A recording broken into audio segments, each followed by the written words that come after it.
Well, this sucked. Disney's live-action Pinocchio. Why do we keep tolerating this shit? Why do people keep tolerating Disney rehashing the same stories they've already told and making them worse? Remaking a movie should happen either one of two ways. One, you can tell the story differently, or two, you can improve the story.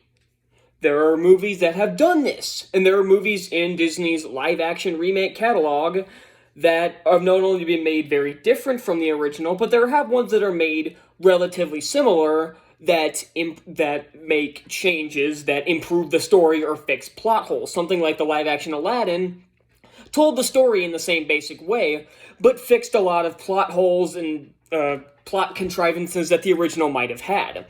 And then there's something like The Jungle Book, or Pete's Dragon, or, God forbid, the shitty Dumbo remake, or the shitty live-action Alice in Wonderland remake. They were different, whether they were good or not.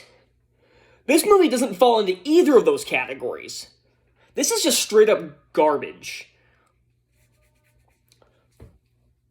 I don't know where to start. I guess we'll start with the acting. It's bad. Everyone's bad. Well, I can't quite say everyone's bad. Tom Hanks as Geppetto in my head, this sounded like perfect casting, especially when they put up that first promotional image of him with the wooden puppet. It seemed like perfect casting. His Italian accent is awful, by the way, but that could be forgiven if his performance was good. And it isn't terrible, but it seems directionless. And that seems like a crime, because this is directed by Robert Zemeckis, who's one of the greatest directors of all time. He directed films like Who Framed Roger Rabbit and the Back to the Future films. And we'll get back to Who Framed Roger Rabbit in a second, believe it or not. The kid who plays Pinocchio's real bad. I hate shitting on child actors, because I can never tell because, now, if I knew the person was a bad actor, then I wouldn't have a problem. But when it comes to kid actors, especially ones I've never seen before, or this kid's just a voiceover performance, but even still, I can never tell if it's the kid's fault or if it's on the director. So that's why I don't like shitting on child actor performances unless I've seen them before, because I can never tell if it's their fault or if it's his fault or Zemeckis's. Joseph Gordon-Levitt is horrible as Jiminy Cricket. His performance is just straight up bad. I don't know why. Luke Evans is in this. He's fine, I guess. Again, every actor is really over the top in this movie, and it's not the fun kind of way. And the actress who plays Blue Fairy, oh boy. Not only is her performance not that great, she's horribly miscast. We already knew this. But her performance wasn't... I'm going to be perfectly honest, it was better than most of the others because she tried to rein it in a bit. I hated her rendition of When You Wish Upon a Star, though. We'll get back to that in a second. I guess Keegan-Michael Key at least sounds like he's having fun as Honest John, but again, it's just over the top and kind of annoying. That's been Keegan-Michael Key's Achilles heel recently. He's usually funny, right? I don't think I've seen him in a single thing that made me laugh. No, because he was also in the live-action Lion King. He was one of the hyenas, and he was in Toy Story 4, and So, yeah, going through that, the CGI is atrocious. Every aspect of it, from Pinocchio to Jiminy Cricket to the cat, especially the goldfish, to the entirety of the whale scene. Yeah, I want to talk about that for a second. This movie does make some changes. It's more or less a glorified beat-by-beat remake, from what I've seen. I haven't watched the original in years. I was going to watch it in preparation, but I'm like, you know what, I want to judge this as a film on its own. But I did look up, because there were some things that happened in this movie, I'm like, there's no way that was in the original, so I looked up what the big changes were. And some of them were okay, like the origin of Pinocchio's name, I guess, was fine. It was kind of dumb, but at least it was there. Like, the backstory behind all the clocks and everything. And the details like that are fine, but then there's some changes that are just odd. Like, they change Monstro from a whale to a sea creature. Like a sea monster. They even acknowledge that it's not a whale, it was a sea monster. What does this add to the movie? All it does is make me more confused. And similarly, this movie is made up entirely of humans. This little place is made up entirely of humans, the area. And then there's a fox and a cat. There's a anthropomorphic fox and cat just walking around. What? And then there's now the stuff with the Pleasure Island. And not only does it show more of it this time around, which was fine, despite the horrible CGI ending of that little ride they were on. Oh man. And the horrible CGI with the sea monster escape. God, I hate that change. But there's also these vapor creatures that just look like shitty wind monsters that help Luke Evans' character, can't remember who he's supposed to be. They help him with the donkey trafficking, I guess you'd put it. Sending them to the salt mines. There's these vapor monsters, you heard me, and they're on screen. Then, not only are they never explained, like, what they are, they're on screen for, like, 15 seconds in total. And I knew that couldn't have been from the original. I had to look up whether or not the donkey stuff was in the original, and it is. So, I actually really went to my laptop and looked up human donkeys Pinocchio. Yeah. But even still, this stuff is just all kinds of messed up. It was, from what I can tell, it was probably more messed up and darker in the original. Here, it's kind of played for a joke. And then there's a new character named Fabiana, or Fabina, I don't remember. She's entirely pointless. And only that, you're not going to get a diverse cast out of, like, 14 or 1600s Italy. It's not going to happen. But the same thing happened with Lady and the Tramp. That's just not how you write a movie. I don't care if you're trying to be a culturally diverse company.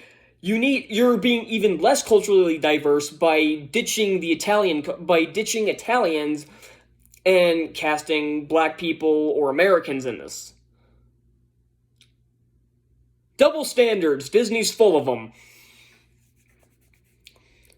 What was my point? Oh yeah, Fabiana. She's entirely pointless. You cut her and you don't miss a thing. She does jack shit in this entire movie. You cut her, you don't miss a thing. And I'm being dead serious. If you cut every single one of her, or cut her out of every scene she's in, it doesn't change a damn thing. At all. So, it's not like the actress was bad or anything. This was apparently her first movie, and the actress did fine, but the character was just absolutely pointless, and she's barely in the movie. So it's like, why even write this character in? There's a seagull, again, kind of pointless. She at least helps at the end. She helps Pinocchio get to Geppetto, but other than that, doesn't do much, and it's just used for bad jokes. Jiminy Cricket's a useless piece of shit in this movie. Can't remember if it was in the original, but I highly doubt it. He's just here to get knocked around and be a clumsy dumbass. So, yeah, like I said, the CGI, we all knew this was going to be bad, but it looks even worse than I thought it would. Like, the escape from the monster is horrible, the ending of the Pleasure Island ride is horrendous, the CGI donkey is terrible, Pinocchio, Jiminy Cricket, the seagull, they all look horrible. And it's overly cartoony, because like I know they tried to pay homage to the original film by having them look as close as possible. And I understand the sentiment, but it doesn't work for a live-action movie. These characters were designed this way for animation, and you put them against they look especially bad when it's just them on screen. And you think that would be the opposite way. You think they'd look worse with the humans. They look worse when it's just the CGI creations. It looks horrendous, because you can tell the backdrop is real, but the creations in front of it are not. And not only that, even something as trivial as the freaking wishing star looks so chroma keyed in that I couldn't help but laugh. And again, like I said, this movie just makes so many stupid decisions and unjustifiable leaps in logic. The ending apparently takes more inspiration from the alternate ending of the 1940 movie, which I didn't even know existed. I didn't know there was an alternate ending to that movie, because like I said, I haven't even seen the movie in over a decade. I'm almost 20, and I don't think I've seen the movie since I was probably like 8. if even that. And I was going to watch in preparation for this, but like I said, I didn't want to. I wanted to to review this as a movie on its own, and on its own, it's garbage. I'll probably end up watching it tonight just to see, because I hated the original 1940 movie when I was a little kid, so I haven't watched it since. But maybe I'll come around on it as an adult. I hated the Lego movie when I saw it in the 6th grade. I watched it just the other day because I watched all the Lego movies just because that thought just occurred to me, I guess. And I ended up liking it. So maybe as a cynical adult, I'll like it more than I did as the innocent child I was. Who knows? But back to this movie. The story just feels padded out. There's so much stuff in this movie that's just here to pad out the running time. Pinocchio goes to school and is inside the building for about 10 seconds before they kick his ass out, so that plot point was entirely pointless. Again, Fabiana takes up like 5 minutes, and it's all this stuff. It's the same thing as the live-action Lion King. It's beat for beat, except some things that are shoved in there just to pad out the running time and to convince you that it's different. But it's obviously not. This is just this is another Lion King, it's another Beauty and the Beast, it's another Mulan, another beat-by-beat remake that tries to make you think that it's not. And it's shameless. It's awful. This is a terrible film. I knew this was going to be bad. Trust me. Even the critics are hating this movie. And recently critics are all over the woke companies. Disney, Amazon, everything. 30% on Rotten Tomatoes as of this recording, with 83 reviews, 30%. And the audience score is at 45. And you go to Top Critics, 18%. The average score for all critics is 4.8 out of 10, and that's still too generous. And the audience score is like I said, at a 45%, so that's not much better, and it's over 250 people. So even the critics hate this movie. Should have done that. So if even the critics are saying, no, this is Disney Plus just put out garbage, because this is the same people that tried their damnedest to make you think that Obi-Wan Kenobi is good, to make you think that the Book of Boba Fett was good, to make you think She-Hulk is good. As much as an MCU fan as I am, She-Hulk, first 3, I haven't seen episode 4 yet, I've heard it's abysmal, and when I first heard these episodes, everyone's saying, oh, they're so terrible, I'm like, well, let's just wait and see. Now I have no reason to not believe them. I'm doing a full editorial on She-Hulk after it fully comes out, like a full editorial, not just me talking to my cat. I'll probably do like a short review of it and then do an editorial. But yeah. But back to my original topic. So if even critics who love to kiss Disney's ass is saying, don't watch this film, it's utter crap, you know it's pretty bad. Because, again, the audiences are responding just as bad. So, yeah, and again, audiences love to kiss Disney's ass as well. So, there you go. I can't think of anything this movie actually did well. No, the story's beat by beat. The dialogue is so cringy and thoughtless. The songs are... Oh, I forgot to talk about the songs. The songs are horrible. There are a few new ones, because I believe there were 4 in the original, and there's 3 new ones.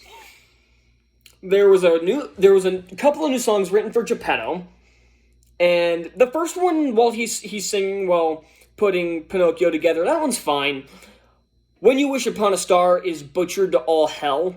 I hate how this actress sings it. It's the same way Beyonce sang, Can You Feel the Love Tonight? It's like, no, this isn't how you do it. And it was auto-tuned, and the way she was singing it was just horrendous. Then Geppetto gets another short song after Pinocchio comes to life. Apparently the new songs were written by Alan freaking Silvestri, and I'm assuming he also did the score. And they're bad. So that one's pretty bad. Pinocchio Got No Strings on Me, or I Got No Strings, or whatever the hell it's called. That one's from the original. It's fine. It's just not needed. There's a song for Fabiana that started out okay, but halfway through had a complete shift, and not for the better. There's like 2 more. There was one for Luke Evans that was fine. At least Luke Evans can sing. And there was one, and then the Honest John's song, sung by Keegan-Michael Key, who, like I said in my prom review, even though he's annoying, he can sing. So, I give him that. And he's horribly over the top in this. He's obnoxious. But his singing was still good, so I'll give him that. But yeah, the songs are butchered, the dialogue is cringeworthy and thoughtless, the story is beat for beat exactly the same, and the changes they make are nonsensical as hell. The acting is atrocious pretty much across the board. And the music's forgettable, despite the fact it was done by the dude who gave us the Avengers theme. Although he also did the score for Super Mario Bros. The movie, so what do I know? And the CGI is some of the worst I've seen in years. I don't know if I already mentioned that in this whole thing. I don't care. This movie's garbage. Pinocchio gets an F. Fuck this movie, and fuck Disney. Thank you so much for watching. What did you think of this live-action Pinocchio? If you haven't seen it yet, don't. Watch the 1941 as well. And I shall do likewise.